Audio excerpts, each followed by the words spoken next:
কমলিনের বিরুদ্ধে কেস লড়তে কুর্চির স্বামীর সঙ্গে দেখা করল চন্দ্র আর ঠাম্মি। হ্যাঁ বন্ধুরা, এমনটাই দেখা যাবে। তাই সম্পূর্ণ জানতে ভিডিওটিতে লাইক দিয়ে চ্যানেলটি সাবস্ক্রাইব করে দেখতে থাকুন। গল্পের শুরুতেই দেখা যাবে কুর্চি সোহিনীকে বলে, আচ্ছা আপনার ব্যাপারটা তো আমি কিছুই বুঝতে পারছি না। আপনি সেদিন এসে এক কথা বললেন, এখন আবার সেই কথাগুলোকে ঘুরিয়ে নিচ্ছেন কেন? টাকার বিনিময়ে কথাগুলো সব ঘুরিয়ে নিচ্ছেন, তাই তো? আপনার সৎ সাহস নেই সত্যি কথাগুলো এখানে দাঁড়িয়ে বলার, আর আপনার লড়াইটাও তাহলে থেমে গেছে। তার মানে সব লড়াইটা আপনার টাকার জন্য ছিল। তারপরে কমলিনী বলে, দেখুন আপনি কিন্তু এত বছর এই মানুষটার সঙ্গে ছিলেন আর টাকার জন্য এখন আপনিও পাল্টি খেয়ে যাচ্ছেন। আপনার নিজের স্বামীর প্রতি আপনার নিজের কোন অধিকার নেই? তখন চন্দ্র বলে, কি স্বামী করছো? হ্যাঁ, কি স্বামী করছো? ওনার সঙ্গে আমার কখনো বিয়েই হয়নি, বুঝতে পেরেছ? তখন কমলিনী বলে, শোনো, তুমি অস্বীকার করতেই পারো, আর তাছাড়া ও নিজে কেন অস্বীকার করছে সেটাই তো আমি বুঝতে পারছি না। আর তোমাদের যে একটা মেয়ে আছে সেটা তো তোমরা অস্বীকার করতে পারবে না। সে মেয়েটা তো তোমাদের দুজনের, তাই না? তোমাদের অফিসিয়ালি বিয়ে নাওই হতে পারে, কিন্তু এই লোকটা তো আপনার স্বামী, তাই না? আপনি মুহূর্তের মধ্যে কেন পাল্টি খেয়ে যাচ্ছেন সেটাই তো আমি বুঝতে পারছি না। তখন সোহিনী কোন কথাই বলে না, চুপ করে মাথা নিচু করে দাঁড়িয়ে থাকে। ওদিকে থাম্মি বলে, আচ্ছা তোমরা কি চাও বলতো? কি চাও? এই মেয়েটা চুপ করে আছে বলেই যে তোমাদের কথা সব উত্তর দিতে হবে এমনটা তো নয়। আমার চাঁদু কোন বিয়ে টিয়ে করেনি, বুঝতে পেরেছ? আমার চাঁদু যা বলছে একদম ঠিক বলছে। তোমরা আমার চাঁদুকে কোর্টে টেনে নিয়ে যেতে চাইছো, তাই তো? কিন্তু এই চাঁদুর পাশে ওর মা রয়েছে, ওর মা রয়েছে চাঁদুর পাশে। তোমরা কিছুতেই আমার চাঁদুকে হারাতে পারবে না। শোনো বৌমা, তুমি না হেরে একদম ভূত হবে, বুঝতে পেরেছ? তুমি হেরে যাবে কোর্টে নিয়ে যাও না, নিয়ে যাও, কিন্তু আমার চাঁদু হারবে না। চাঁদু হারবে না, তোমরাই হারবে, দেখো তোমরাই হারবে। আমার চাঁদু কিচ্ছু করেনি। আমার চাঁদুর সঙ্গে মহিলার কোন সম্পর্ক নেই। তোমরা বলেও এ সম্পর্ক বোঝাতে পারবে না। তখন কমলিনী বলে, শুনুন মা, আপনি পাশে আছে থাকতেই পারেন, তার জন্য যে আপনার ছেলে জিতে যাবে তা কিন্তু নয়। আপনার ছেলের অন্যায়টা না কখনো চাপা পড়ে যাবে না। আপনার ছেলে এত বছর পর্যন্ত যে অন্যায়টা করেছে সে অন্যায়টা না এবার ঠিক সবার সামনে আসবে। আর আমি তো আপনার ছেলের সঙ্গে একসঙ্গে থাকব না। আপনার ছেলের সঙ্গে আমার ডিভোর্স চাই, আমি মুক্তি চাই। তখন চন্দ্র বলে, শোনো, তুমি মুক্তি চাইলেই হবে। আমি তো মুক্তি চাইব না, আমি মুক্তি চাই না। আর তাছাড়া কে সোহিনী স্বামী শুরু করেছ? সোহিনীর সঙ্গে আমার কোন বিয়েই হয়নি, বুঝতে পেরেছ? তখন কমলিনী বলে, তুমি বললেই তো হবে না। আর এই মহিলাও বা কেন চুপ করে আছো আমি সেটাই তো বুঝতে পারছি না। শুধুমাত্র টাকার জন্যই কি সবটা হয়েছে? হ্যাঁ, তুমি টাকা দিয়ে হয়তোবা এই মহিলা মুখ বন্ধ করে দিয়েছ, মহিলাকে ঘুরিয়ে দিয়েছ, কিন্তু কতক্ষণ? তখন কুর্চি বলে, আমার না ভাবতে অবাক লাগছে জি, আপনি নিজের স্বামীর জন্য এখানে চলে আসলেন, নিজের একটা সন্তানও রয়েছে, আর এখন কিনা আপনি টাকার জন্য পাল্টি খেয়ে যাচ্ছেন, সেটাই তো আমি বুঝতে পারছি না। আর দাদাভাই, তুই যে কেন এরকম করছো সেটাই তো আমি বুঝতে পারছি না। তখনই চন্দ্র বলে, আচ্ছা করছি, তুই এই যে বৌদি করছিস, তুই নিজের দাদাকে দেখে নিজের বৌদি করছিস নিজের আখেরটা গোছানোর জন্য, কিন্তু কমলি নিজে কি সেটা তো তুই বুঝতে পারছিস না? যখন নিজের স্বার্থটা উদ্ধার হয়ে যাবে না, তুই একবার পাল্টে খেয়ে দেখবি তো কেউ না এই কমলিনী চিনবে না। তুই যে এই যে স্বামী সন্তান রেখে এখানে আছিস বলে তুই এখন বৌদির পক্ষ নিচ্ছিস, সেটাও কিন্তু ঠিক নয়। তখন কুর্সি বলে, শোনো দাদা, সেটা আমারটা না হয় আমি বুঝে নেব, আমি কি করব না করব সেটা আমি বুঝে নেব। আর তোমার থেকে না, আমি বৌদি ভাইকে অনেক ভালো বুঝি, অনেক ভালো চিনি। আমার সৌভাগ্য যে বৌদি ভাইয়ের মতো একটা বৌদি ভাই পেয়েছিলাম। তোমার মতো দুশ্চরিত্রিত একটা দাদা পাওয়ার থেকে না পাওয়া ভালো তোমার পক্ষ। আমি কেন নিতে যাব তুমি এত বছর পর্যন্ত তুমি কি করেছো তুমি নিজে জানো না আমি তো জানি। তখন এই কথা বলে প্রচন্ড রেগে যায় কুর্চি। তখনই দেখা যাবে বর্ষা বলে বাবা সবার কথায় আপনি কিছু মনে করবেন না, এখন হয়তোবা বাসার চালটা উল্টে যাবে, এক সময় আপনারও সময় আসবে, আপনি চিন্তা করবেন না। তখনই দেখা যাবে বাবিল সোহিনীকে বলে শুনুন ম্যাডাম, আপনি যে পরিচয় বাড়িতে ঢুকেছিলেন সেটা তো এখন অস্বীকার করছেন, তাই আন্টিও বলতাম সে আন্টিটাও না মুখ দিয়ে আসছে না, আপনাকে ম্যাডাম বলছি।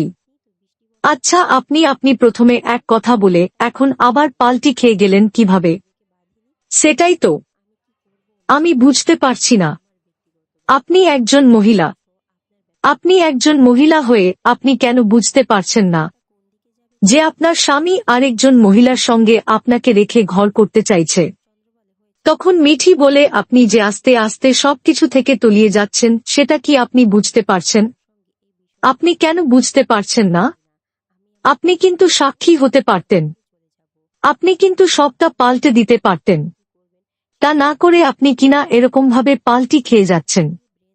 তখন সোহিনী বলে আচ্ছা আমি তো এটাই বুঝতে পারছি না, বারবার করে আমাকে কেন বলা হচ্ছে? আমি যা বলার তা তো বলেই দিয়েছি।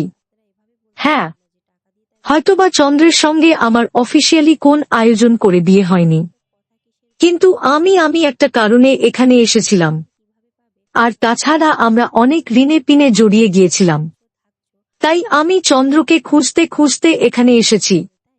তখনই চন্দ্র বলে আচ্ছা তোমার এত কথা বলার দরকার আছে?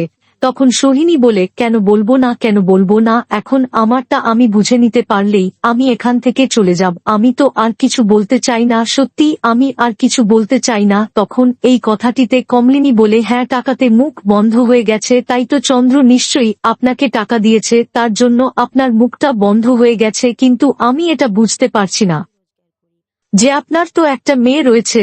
তখন সোহিনী বলে হ্যাঁ আমার না মনে হয় কমলি যে আপনার স্বামী আপনার সঙ্গে এত করে থাকতে চাইছে, আপনার স্বামীকে আপনার একটা সুযোগ দেওয়া দরকার, আপনার না ওকে ডিভোর্স দেওয়া দরকার নেই। তখনই কমলিনী বলে শুনুন আমারটা না আমি বুঝে নিতে পারব, আমি কি করব কি না করব সেটা আমি বুঝে নেব, আর চন্দ্রের সঙ্গে তো আমি থাকবই না, এরকম একটা প্রতারক মানুষের সঙ্গে আমি থাকা তো দূরে থাক, ওনার কথা না আমার ভাবতেও লজ্জা লাগে। হ্যাঁ কটা বছর আমার সঙ্গে বেইমানি করে তো চলে গিয়েছিল, কিন্তু কটা বছর এই প্রতারকটা তো আপনার সঙ্গে ছিল, তাই আপনি কি করে এভাবে ছেড়ে দিচ্ছেন? আমি তো সেটাই বুঝতে পারছি না, কি এমন বোঝালো আপনাকে যে আপনি এভাবে ওকে ছেড়ে দিচ্ছেন? তখন এই কথাতে সোহিনী মাথা নিচু করে থাকে। তারপরেই সোহিনী বলে দেখুন আমার তো একটা মেয়ে আছে, আর আমি যদি আমার প্রাপ্য টাকাটা পেয়ে যাই, আমার মেয়ের খরচটা পেয়ে যাই, তাহলে আমার কি সমস্যা? তখন কমলিনী বলে দেখুন আমারও তো 3 ছেলে মেয়ে আছে, আমার 3 ছেলে মেয়ে কিন্তু বড় হয়ে গেছে, কিন্তু আপনার মেয়েটা সেটা কিন্তু এখনো বড় হয়নি। তখন চন্দ্র বলে দেখো কমলিনী এসব কথা বলার কোনো মানেই হয় না, আবার এভাবে কথা শোনাচ্ছ, তোমার এত বড় সাহস, তোমাকে এত বড় সাহস কে দিয়েছে? হ্যাঁ কে দিয়েছে? সব ব্যাপারে একদম কথা বলবে না, তোমার কথা বলার বারণ, তুমি জানো না তোমাকে কথা বলতে কে বলেছে? তখনই বর্ষা বলে ওঠে আচ্ছা থাম্মি আপনিও তো এই বাড়িটাই খাচ্ছেন, তাহলে আপনি কারটা খাচ্ছেন? তখনই কমলিনী বলে শোনো বর্ষা, উনি না তোমারটা খাচ্ছে না, উনি আমাদেরটা খাচ্ছে, তাই একদম বাজে কথা বলবে না, তুমি যার তার সঙ্গে এরকম ভাবে একদম কথা বলবে না। তখন বর্ষা বলে আচ্ছা মা আপনি কোথায় টাকা পাবেন? টাকা আপনার কোথা থেকে আসবে বলুন, আপনি কি করে খাওয়াচ্ছেন সেটা বলুন। তখন বাবিল বলে আমি চাকরি করি, আমার টাকা খায়, তোমার কোন সমস্যা আছে? তখন কুর্চি বলে হ্যাঁ আমারও টাকা খায়, আমি চাকরি করি, তো তোমাকে এত কথা বলতে কে সাহস দিয়েছে? সব ব্যাপারে এভাবে কেন ঢুকে পড়ো? তুমি তো অন্যেরটা খাচ্ছ, আবার বড় কথা বলছো, তোমাকে বলেছি না একদম সব ব্যাপারে কথা বলতে আসবে না, তোমাকে এত কথা কে বলতে বলেছে? তখনই বসার মুখটা চোখে যায়। তখন কুর্চি বলে একদম বাড়াবাড়ি করলে নাই বাড়ি থেকে বের করে দেব। তখনই চন্দ্র বলে একমাত্র আমার পক্ষে কথা বলছে বলে ওর উপর তোদের এত রাগ, আমার বড় ছেলেটা আমার পক্ষে আছে, সেই জন্যই আমি লড়াইটা করার শক্তি পাচ্ছি। আর তোরা কিনা এভাবে এভাবে ওদেরকে কথা শোনাচ্ছিস। আমার মা আমার পক্ষে আছে, আমি তো এই কেসটা জিতবই। তখন বর ঠাম্মি বলে, শোন চাঁদু, তুই যে লড়াইটা করছিস সেই লড়াইটাই তো মিথ্যে। আর তোর পক্ষে যদি তোর মা থাকে, বৌমার পক্ষে আমরা আছি। বৌমার উপর আমার আশীর্বাদ রয়েছে। বৌমা এই কেসটা ঠিক জিতবে, ঠিক লড়াই করে জিতবে। আমরাও দেখতে চাই তুই কত আর বৌমাকে শাস্তি দিতে পারিস। কিন্তু বৌমা তো তোর হাত থেকে বাঁচবেই, সেটা আমি তোকে বলে দিচ্ছি। তোর এই মিথ্যে লড়াই না কোনভাবেই টিকবে না, কোনভাবেই না। তখন এই কথা শুনে চন্দ্র চমকে যায়। তারপর দেখা যাবে তার পরের দিন চন্দ্র তার মাকে নিয়ে কুর্চির স্বামীর সঙ্গে দেখা করতে যায়।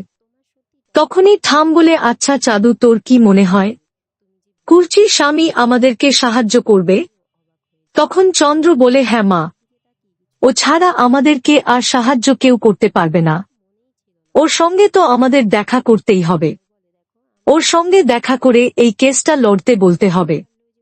তখন থামিয়ে বলে, কিন্তু সোহিনী মেয়েটা, এটা তো খুব গন্ডগোলে, কতক্ষণ এই কথা বলছে, কতক্ষণ আবার ওই কথা বলছে, এই মেয়েটার কথায় তাও তুই ফেঁসে যাবি। তখন চন্দ্র বলে, না মা, কিছু হবে না, তুমি চুপ করে থাকো। তারপরে দেখা যাবে কোচির স্বামীর সঙ্গে দেখা করতে আসে চন্দ্র আর ঠাম্মি। তখন কুর্চির স্বামী বলে, বাবা, এতদিন পরে আমার কথা মনে পড়ল, আমার সঙ্গে দেখা করতে আসলেন। তখনই ঠাম্মি বলে, তা বাবা, তুমি কেমন আছো? আমার মেয়েটা তোমার কথা খুব ভাবে, তুমি তো আমাদের বাড়ির জামাই। তখনই দেখা যাবে অয়ন বলে, দেখুন, আপনার মেয়ের সঙ্গে আমার কোন সম্পর্ক নেই, আর আমি না কোন জামাই টামাই না, আমাকে এ ব্যাপারে কোন কথাই বলবেন না। তখন ঠাম্মি বলে, ঠিক আছে, লাট্টু কেমন আছে? তখন অয়ন বলে, লাট্টু বেশ ভালো আছে। তখন ঠাম্মি বলে, আসলে নাতিটার জন্য না, আমার মেয়েটার অনেক মনটা কাঁদে। তখনই অয়ন বলে, দেখুন, এসব ব্যাপারে না কথা বলবেন না, এসব ব্যাপারে কথা বলতে এসেছেন তখন চন্দ্র বলে, না না মা, তোমাকে আমি কতবার বলেছি এসব ব্যাপারে কথা বলবে না। তখন অয়ন বলে, আচ্ছা চন্দ্র, তা এত বছর, 20টা বছর কোথায় ঘাপটি মেরে বসেছিলে? হ্যাঁ, কোথায় ছিলে? তখন চন্দ্র বলে, আমার তো কিছু মনেই ছিল না, আমার তো স্মৃতি নষ্ট হয়ে গিয়েছিল। তখন এই কথাতেই অয়ন বলে, তাই নাকি? স্মৃতি নষ্ট হয়ে গিয়েছিল? ফিল্মের মতো না এসব কথা, যাকে বোঝাতে পারো আমাকে বোঝাতে পারবে না, তার কেসটা কি? তখন চন্দ্র বলে, না না, আমি তো কোন কিছু লুকোইনি। তখন অয়ন বলে, শোনো, তুমি যে কি করেছো এই 20 বছর, আমার কিন্তু বের করতে 2 মিনিট লাগবে। আমি কিন্তু উকিল, মানুষের নাড়ি টিপলে সব কথা বলতে পারি, তাই আমার কাছে লুকলে কোন লাভ নেই। কিন্তু তোমার কেসটা আমি নেব, তোমাকে কেসটা জিতিয়ে দেব, শুধুমাত্র তোমার বোনকে দেখানোর জন্য যে প্রক্রিয়া করে সবাই জিতে যেতে পারে না, তাই আমি দেখাবো। আর তুমি যে কি করেছো সেটাও আমি জানি, কিন্তু এবার আমার ফিস হলো 5,000 টাকা দিতে হবে। তখন চন্দ্র বলে, ফিস 5,000 টাকা? তখন ঠাম্মি বলে, আমি তো শুধুমাত্র 3,000 টাকাই এনেছিলাম, আমি তো এতটা জানতাম না, তাই কোর্টে না হয় বাকি 2,000 টাকা দিয়ে দেব। তখন নয়ন বলে, হ্যাঁ হ্যাঁ, মনে করে, কিন্তু 2,000 টাকা দিয়ে দেবেন, চাইতে যেন না হয়। তখন ঠাম্মি কথা শুনে চমকে যায়। তো বন্ধুরা, কেমন লাগলো আচার আপনাদের কমেন্ট করে জানান।